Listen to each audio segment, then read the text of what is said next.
Coming to you live from their studio in South Florida, Twist Gaming. Featuring lead broadcaster, Matt Koza. Co-host and creative genius, Josh Perry. Co-host and interviewer extraordinaire, Ann Lazito. Co-host and marketing mogul, Aaron Murphy. With appearances from special guest, Lucy. Welcome to Twist Gaming, where you get to play board games with us. All right, so good evening, everyone, and welcome. This is Twist Gaming. As usual, I'm Matt. I'm Ann. I'm Josh. And this is our first impression session of our Spotlight stream, where we talk about our favorite aspects of the game that we just played, any constructive criticisms we might have, and the most important question of the evening of would we play this game again. And tonight we had the pleasure of spotlighting House Rules, currently live on Kickstarter. I'm going to go ahead and throw that into chat right now, so big shout out to them for sponsoring this stream and all of this week's streams. But first and foremost, Joshua, what kind of game is House Rules? House Rules is a party game. It's got kind of a war mechanic, but there's a lot of other stuff going on with it. So it's a little bit of hand management and who has the biggest value, but there's a lot of weird rules throughout the game that you can kind of make up on the fly as well. Yeah, so the game heavily utilizes the rules mechanic, which, if you couldn't guess that from House Rules, the game has a stack of, I don't remember how many, in the 50s plus, I'd have to guess. The side of the box says it. It's on the side of the box. What's in the box? No, it doesn't. Oh. But thank you for trying. It tells you the total number of cards. Oh, it comes with a lot of cards. It has a lot of cards. And a good portion of those cards are rule cards. So the rules cards are different rules that are going to change every round of the game. But the interesting thing is each person is going to select one of two rules that they're randomly dealt at the beginning of the round, and that will be the modifier that they contribute. So you have up to 3 rules, and if you have more than 3 players, they're randomly selected from the communal pile. And those rules make each round very unique. So first aspect of this, we're going to talk about our favorite parts of the game. And we typically start that out with the person that won, which is Lil Ol Me. So I'm going to go ahead and talk about that now. I love the way the rules interact with the game. My biggest complaint about kind of freeform games like this one where you have blanks that you write in is they tend to go stale after a round or two because you're just doing the same repetitive thing over and over again. The addition of these odd rules make each round very different. So one round we were very much rules lawyering things. Another round we had the opportunity to, drop the cards from a height over the table onto them instead of doing the traditional actions. We had one round where it encouraged you to come up with weird, creative names for the cards as well. So basically gave a bonus to cards with specific values. One round awarded higher points for low value cards, which I used to my advantage that round. So just very odd things like that that kept the game feeling fresh from round to round. So I definitely enjoyed that. How about you, Ann? I want to echo what you were saying about the rules. And you mentioned the one rule that sticks out in my mind, and that's the one bombs away, where instead of attacking in a traditional turn order, you can take your attack card and drop it from 3 feet above the play area, and then you score differently. And what was neat was that it was like, it's different, right? It's kind of a twist on how to play the game. You made a good point about with the games that are freeform being stale after a while. This was nice. One of the comments that I had made earlier is that some of the cards come with blanks that you can fill out, but sometimes you kind of feel like you're just not feeling real creative, and there's still quite a lot of cards that are funny and pre-filled out for you. I like the Fun Police. The Fun Police is coming for you. Good. Josh, how about you? I agree. I like the rules. So like the first round, which was cool, was +3 attack to a word. Yeah. In my hand, I had 4 fill in the blanks and 1 static. So it's like, all right, I'll use one of the words on the static, and then I could use that word in everything else. Oh, that's a smart idea. And so that's how it was an interesting play. And then we made a nice little meme for the rest of the whole series off of that. Weird Ann. Weird Ann. I really enjoyed playing this with this group. Yeah. Because we're Weird. sarcastic and witty and fun and weird, and we pick on each other a lot, but it's all in good fun. So I feel like this is the right kind of group for this kind of game. Yeah, this has a very tongue-in-cheek, sarcastic humor to the game itself that I think definitely has to play with certain groups. But I think it showcases well with our particular group of people that we have here. Yeah. Anything else that you guys wanted to talk about specifically? I like that this game's got about 150 cards. It would be nice to see if there was 180. yeah. Well, and I would be nice to see. I know it comes in the one box for the Kickstarter. I would like to see like a small portable case, because this is definitely like a card game that I could see in, a small Yeah, box to carry and to be very portable. Yeah, this would be a really great bar game. Yes. Yes. And a lot of the custom rules, because not only do you have these rules where they've got blanks that you can fill in, there's the back of your individual quick reference guide cards are empty rules cards. So you can go ahead and create your own house rule. And we were talking before in the actual spotlight about how this can be very interestingly tailored to the audience that you're playing with. So family games, you could make it kind of more wacky and funny and stuff like that. For kind of heavy gamers, you can make them more mechanism driven, and if you're playing at a bar or you're drinking, that you could make it a drinking game very easily. Yeah.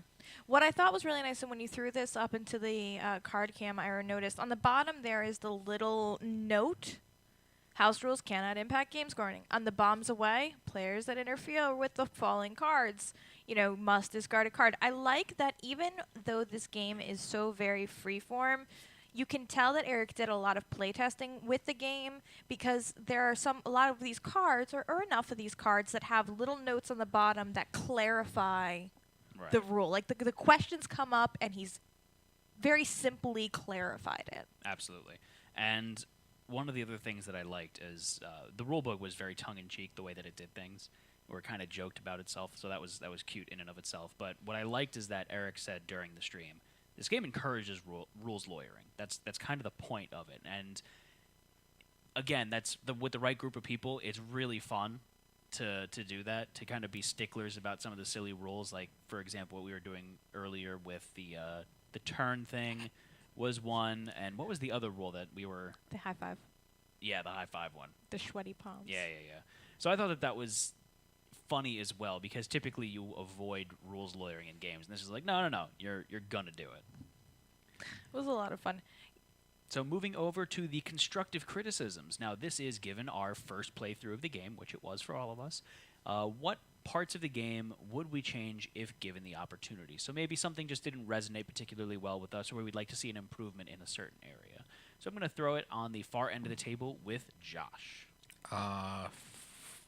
First major thing is the special cards. Mm-hmm. I think they should have a different back.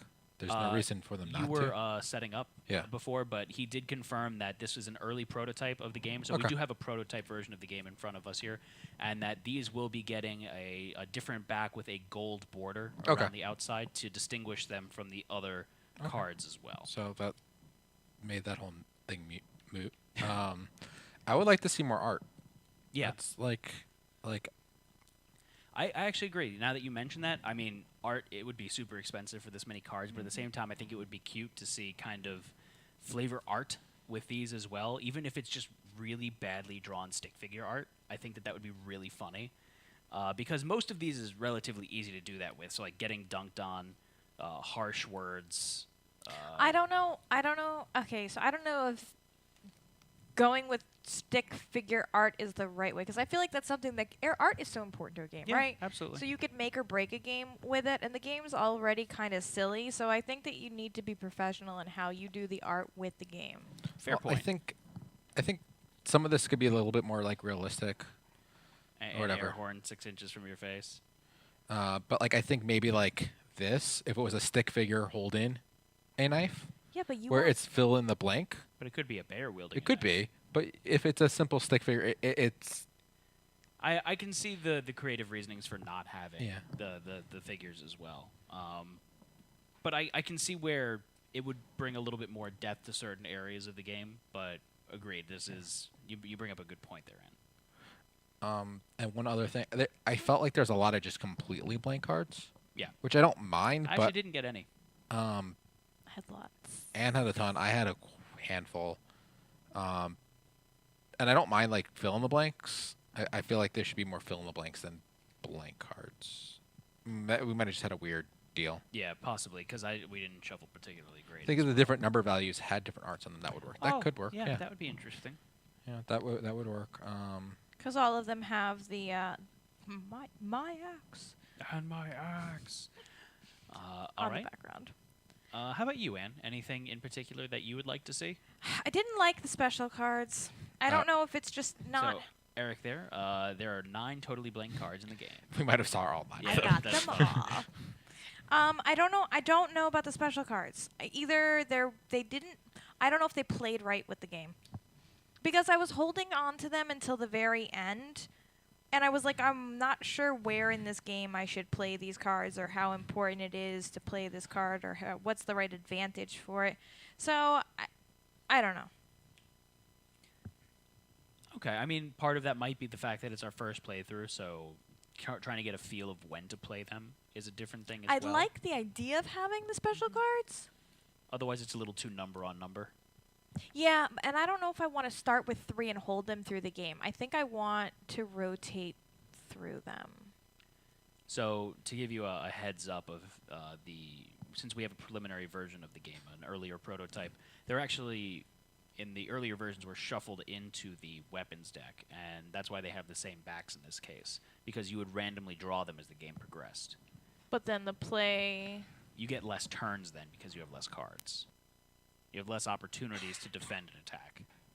So there's an upside and a downside to that. Yeah, I don't know if I love that either. But then there's one other mechanism that we didn't go through in the game, and that is on your turn you can actually discard one of your cards to draw a new one. So you could pass on your turn. So we actually could have skipped a turn if we had nothing that we could have played that would have been beneficial. But I don't think that we had that. The game's over. Something that would be interesting for the action cards is kind of if they were kind of more like a rule card. It was a temporary rule just for like that clash. Oh, I see what you're saying there. Maybe. Something like that. Just thinking of like... I like the concept of the combos and stuff like that. Yeah. But yeah, I think I agree with Anne where if there was a way to procure more throughout the game. Or different. Yeah, Or a because like I different had way. 3 and then I was stuck. So I don't know if there was something that's like, oh, pull a card from somebody else's hand. I mean, there was stuff where there was one rule where it was like, oh, put all the defense cards and shuffle them up and reshuffle them back out. But I don't know if that would have included special cards. I don't know. I want those special cards to work, but I don't know if it's there yet. But you know what the really good thing about it is?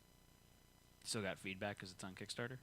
Oh, yeah, but that wasn't it. It's You house can make rules. real So house rules. Oh, yeah, you can make your Make own your own rules house for it. rules. Yeah, that's true. You can So make if any you- rules you want. That's true. So if you don't like them, like, if you feel about them the way that I feel about them, you can play the game any way you want. You could literally make that a rule in the game. Literally make it a rule in the game. All right. So anything else that either of you would like to touch on before we get to the most important question of the evening here? I would like to see. Okay, we were talking about art. Yeah. And like everything is super customizable, and the black and white kind of lends to your creativity.